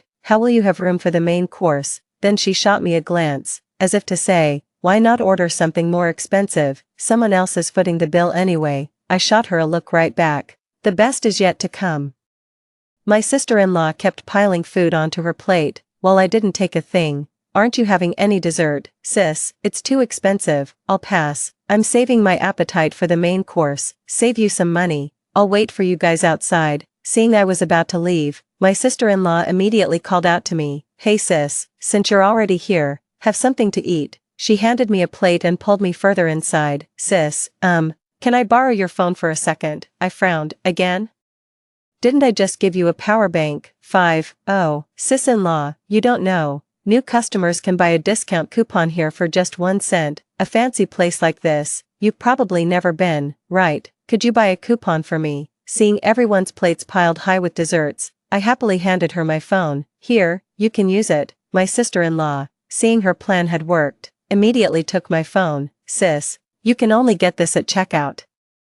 I'll hold on to your phone, you go pick out what you want to eat." The 5 of them nearly cleared out the entire dessert section. "Sis, you all go ahead and find a table, I'll take care of the bill." After shooing me away, my sister-in-law gleefully dashed to the dessert counter to pay. Seizing the moment I wasn't looking, she discreetly pulled out my phone. "Scan right here." The moment the cashier finished scanning, my sister-in-law happily picked up her tray and was ready to leave. But the very next second, the cashier stopped her. "Hold on a moment, the payment didn't go through. Please enter your PIN." My sister-in-law was completely dumbfounded. "Payment password, but I thought this was a password-free payment." "No, please enter your payment password." A cold sweat instantly broke out on her sister-in-law's forehead. "Just a moment." Then, my sister-in-law hurried over to me. "Sis, you need to have password-free payment set up to use that new user discount coupon. How come you haven't activated it yet? Why don't you set it up right now?" I pretended not to understand. "What's this password-free payment? I've never used it. How about I just come with you to the checkout?" My sister-in-law immediately got flustered when she heard I wanted to go with her. No, you just stay right here and sit tight. Just set up the password-free payment and hand me your phone." "Oh, alright then. How do I set it up?" My sister-in-law took my phone and went through the setup process. The final step was to enter a password for confirmation. "All set. You just need to enter your password to confirm." I took the phone back and entered a random password. A notification immediately popped up on the phone. "Incorrect password. 2 attempts remaining." I feigned confusion. That's always been the password. Why isn't it working?" Before my sister-in-law could react, I quickly and deliberately entered the wrong password 2 more times. The phone then displayed a direct message. "Maximum password attempts exceeded. Your account has been locked and no payments can be made." 6. Before my sister-in-law could even process what was happening, my account was completely locked. Don't even ask, she had it set up for password-free payments, so even if she wanted to use a password, it was impossible. The moment she saw the account was locked, she completely lost it and started cursing me out. "Are you out of your damn mind? I can't believe this. You can't even type the password right." I scratched my head, pretending to be embarrassed. "Oh, it's been too long since I used it. Don't be mad, Fong. Your brother is a new user too. Maybe you can borrow his again." Without waiting for her response, I immediately called my husband over. My husband looked at me with utter disdain. "I told you we shouldn't have brought her," he scoffed. "She can't even figure out how to set up a password-free payment. All she does is embarrass me." "Don't worry, sis," he said, turning to my sister-in-law. "I'm a new user too. I'll help you set it up." The cashier started to hurry us along, and without another word, my husband grabbed my sister-in-law's arm and pulled her toward the checkout counter. "I'm a new user too. How do I buy the discount coupon?" "I'll get it." Hearing this, the cashier sneered. "Sir, this is a premier Michelin-starred establishment, not some run-of-the-mill food court eatery. We don't have discount coupons." "What? But you just said there was a discount voucher." My husband thought this would please his sister, but he ended up being ridiculed by the cashier. His sister was mortified and flew into a rage on the spot. "Shut up. Will you? God, you're so annoying. Did I ask you to come over? Looks like none of you want to eat anymore." Fine, I don't want any of this." My sister-in-law threw down the desserts everyone had just picked out and tried to leave, but the next second, she was stopped by 2 security guards. "I'm sorry, but you have to pay for anything you've taken onto your tray. We can't resell it to other customers." The people in line behind them were already growing impatient. "Oh, come on. Isn't restaurant you supposed to be members only? How did they let just anyone in? If you can't afford it, don't embarrass yourself by coming out. You look so shabby, can't even afford dessert. How are you going to pay for the main course later? Planning to live on air?" amidst the rising tide of jeers and snickers, my sister-in-law's face flushed with humiliation before she finally snapped and yelled out, "What's all this racket? Who says we can't afford it?" I was just worried that too much dessert would ruin my appetite for the Australian lobster later. "I'll take all of it, check, please, that will be 888 yuan, please." Hearing this, my sister-in-law immediately backed down. How much? You must have miscalculated. How could this little bit of stuff possibly cost over 50,000? The people behind immediately started a new round of snide remarks. What, have you never been to restaurant you before?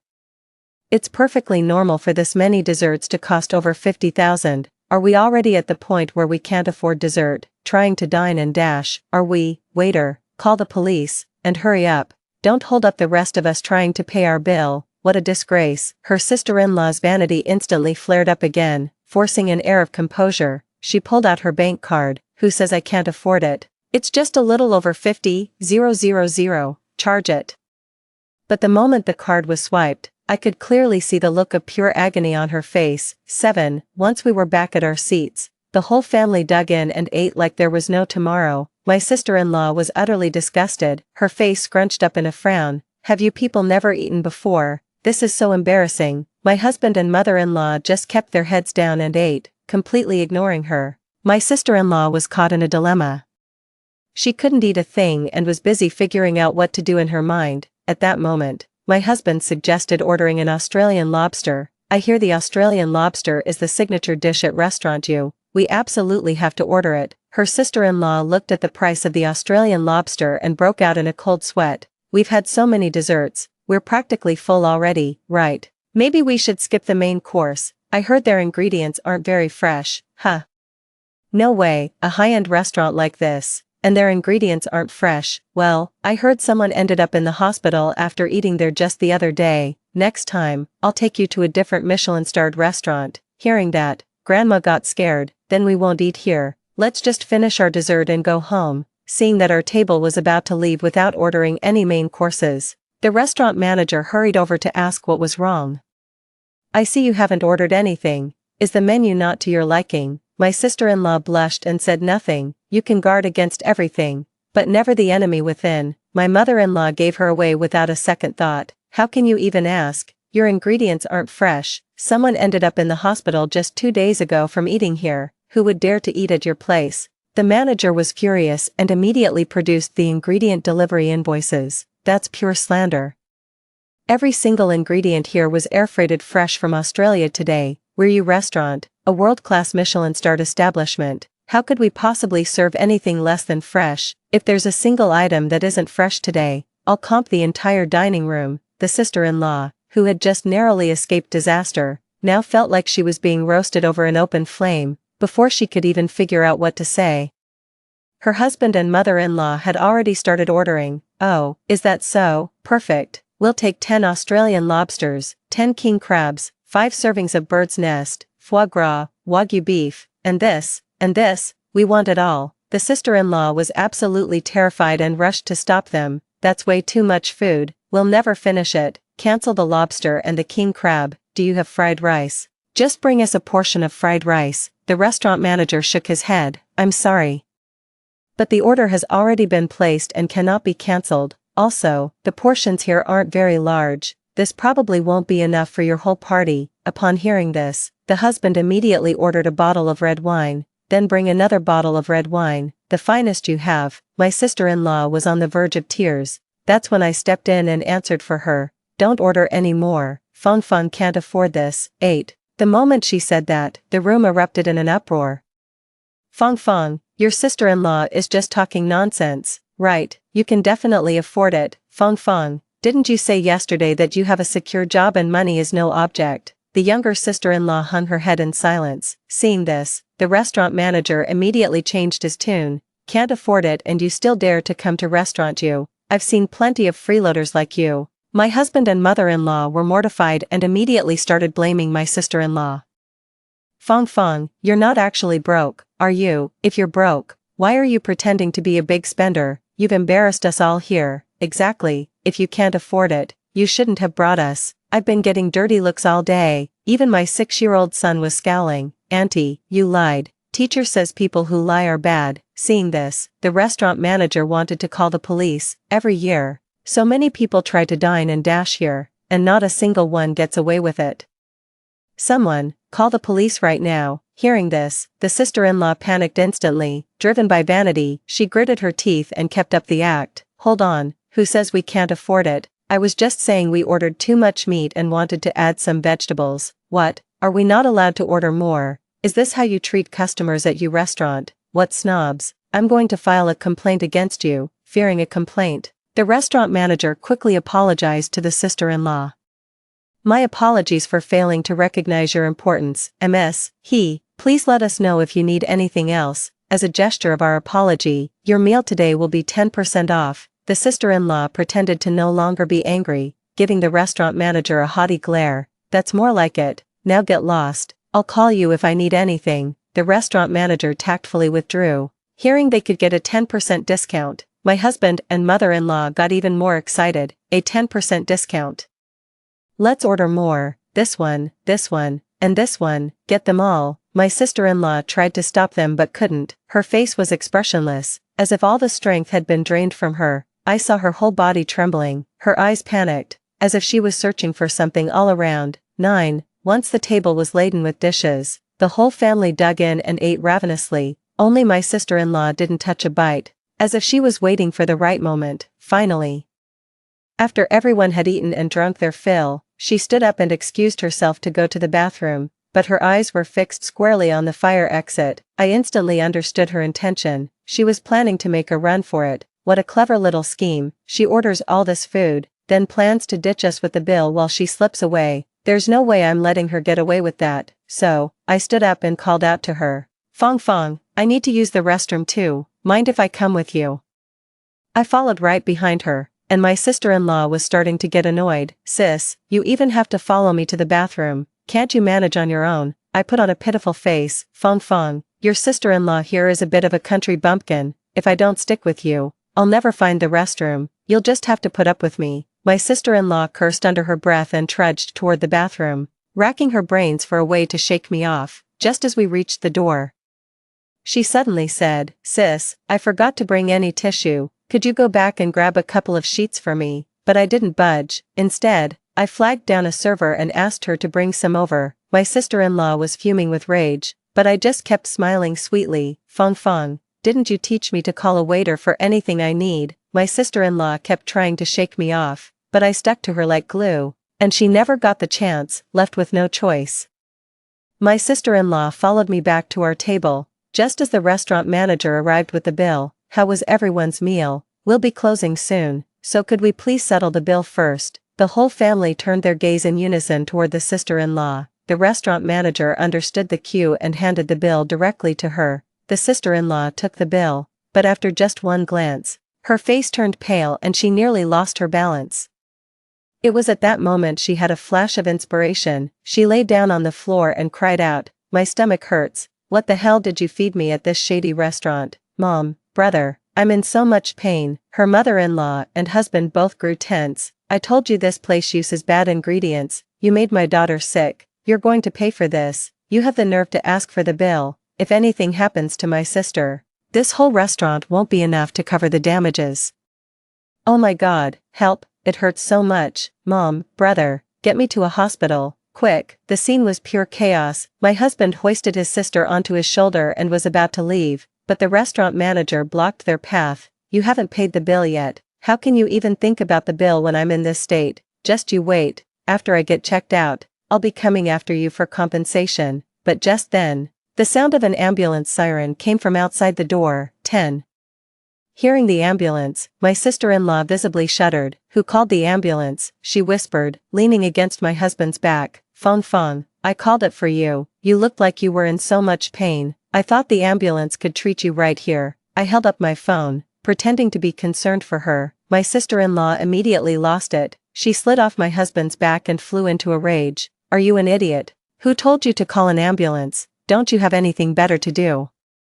Damn it, having a sister-in-law like you is just my rotten luck. I played dumb. Fong Fong, how can you say that? I'm only looking out for you. If we just get you checked, we'll know if there's a problem, won't we? The restaurant manager caught on and quickly called for a doctor to come in and examine her. The sister-in-law flatly refused, and the restaurant manager's brow furrowed with concern. "Ma'am, you said you had a stomach ache, but now that the doctor is here, you won't let him examine you. Are you trying to scam us?" The young woman had no choice but to let the doctor examine her. The doctor performed an examination on the spot and informed the restaurant, "There's nothing wrong with this lady's health." My sister-in-law flew into a rage and started cursing. "Who said there's no problem? My stomach hurts so bad I can't even stand up, you crooked doctors. Are you in on this scam with the restaurant? Damn it, I'm going to sue you."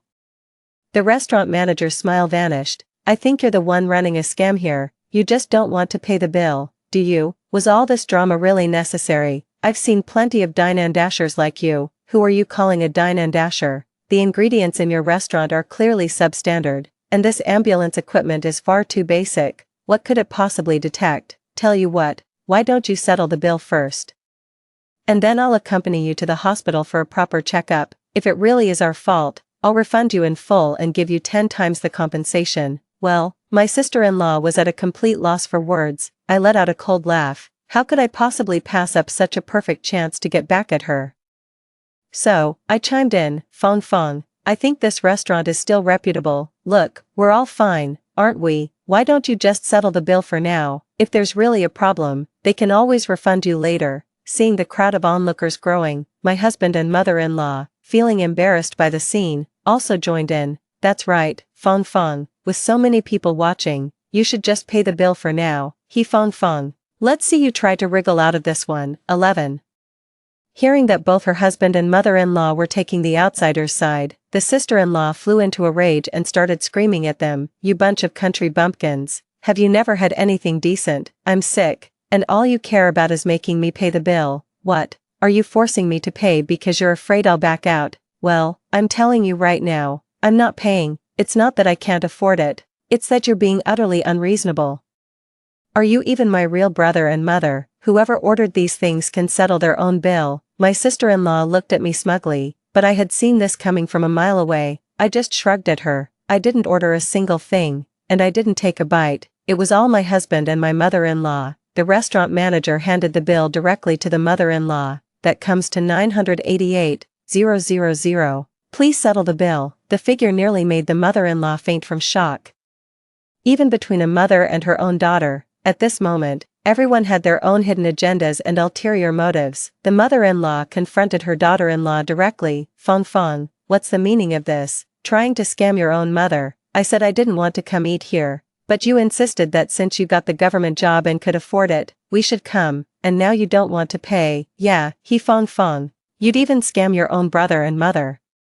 Trying to weasel out of it, is that it?" At this point, the sister-in-law was only thinking about saving her own skin, completely disregarding her own mother and brother. "So what if I did? I never told you to order so much, you all ate like you'd never seen food before, and that's my fault. Well, I don't have any money." With those words, the He family showed their true colors. The mother-in-law stepped forward and slapped the sister-in-law. "You little wretch. How could I have given birth to a thankless brat like you, even scamming your own mother? Are you even human?" My husband also grabbed hold of my sister-in-law, and the three of them instantly erupted into a brawl. I sat on the sidelines, munching on sunflower seeds and enjoying the show, pure bliss. As the crowd of onlookers grew, I pulled out my phone and started a live stream. The live stream's viewership quickly surpassed 10,000.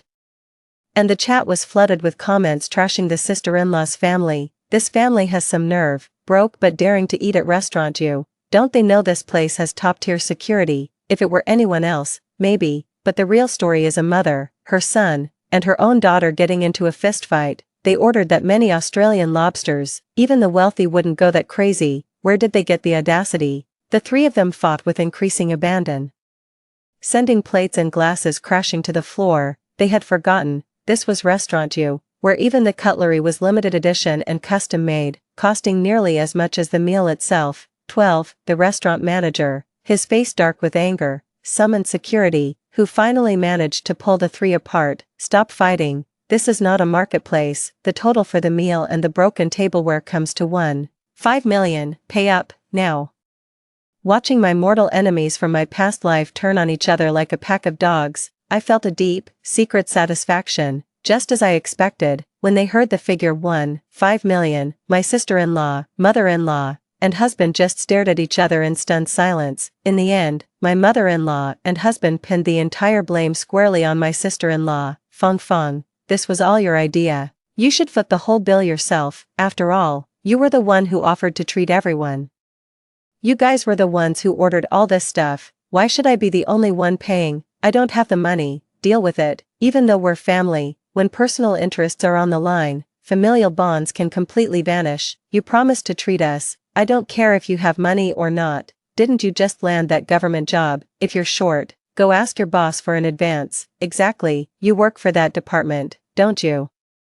This food is outrageously expensive. There must be something fishy going on. You should come and investigate them. The sister-in-law immediately perked up again. That's right, let me tell you. I work in the department responsible for oversight. Your prices are exorbitant. I smell a rat. If you don't let me leave today, I'll be back tomorrow to audit you myself. The restaurant manager sneered. Humph.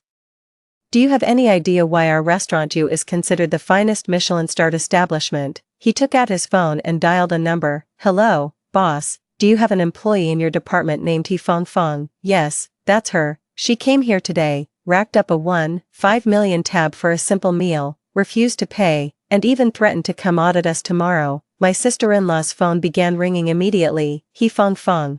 I heard you've been dining and dashing at your restaurant.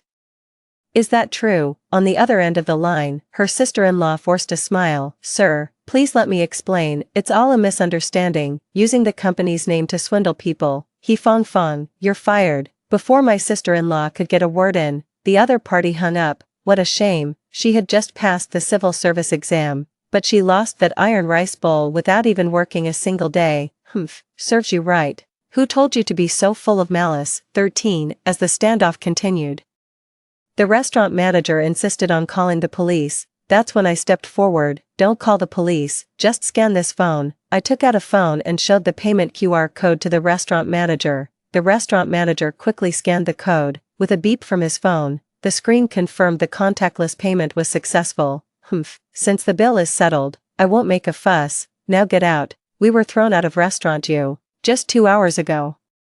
My sister-in-law was beaming with joy, but now she looked utterly wretched, like a drowned rat. My sister-in-law was still in a daze. Sis, did you pay for this? I nodded. Yeah, I did. The whole family's attitude changed in an instant. Wan, you really paid for it. Where did you suddenly get all this money? Thank goodness for you. Otherwise we'd all be at the police station right now. But then, I handed my phone to my sister-in-law. Oh, you've got it all wrong.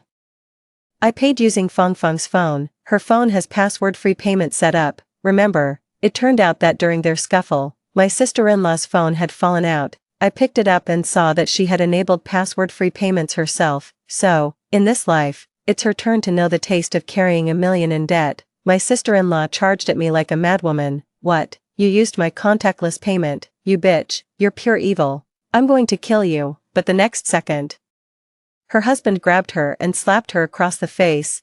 Fong Fong, don't you dare push your luck. If it weren't for Wan, we'd be in jail right now. You had contactless payment all along and didn't use it to pay. You made us suffer all those dirty looks today. I shook my head with a cold laugh. These people would sell their souls to the highest bidder. They still haven't realized that for Fong Fong's unpaid loan, her mother-in-law and husband, as immediate family members, are jointly liable. One debt collection call after another flooded her sister-in-law's phone. Hello, I don't have any money. Stop calling me. Call me again and I'm calling the police. Debt collectors came knocking on the door every single day, threatening to smash up the place if the money wasn't paid. My sister-in-law was forced to ask her mother-in-law and her own husband for a loan, but the moment they heard borrow money, they refused to give her a single cent. Fong Fong, you were the one who insisted on treating everyone to that Michelin-starred meal. We're not paying off your debts for you. Unable to bear the harassment any longer, and casting aside any mother-daughter affection, the mother-in-law threw her out of the house. My sister-in-law knelt before me,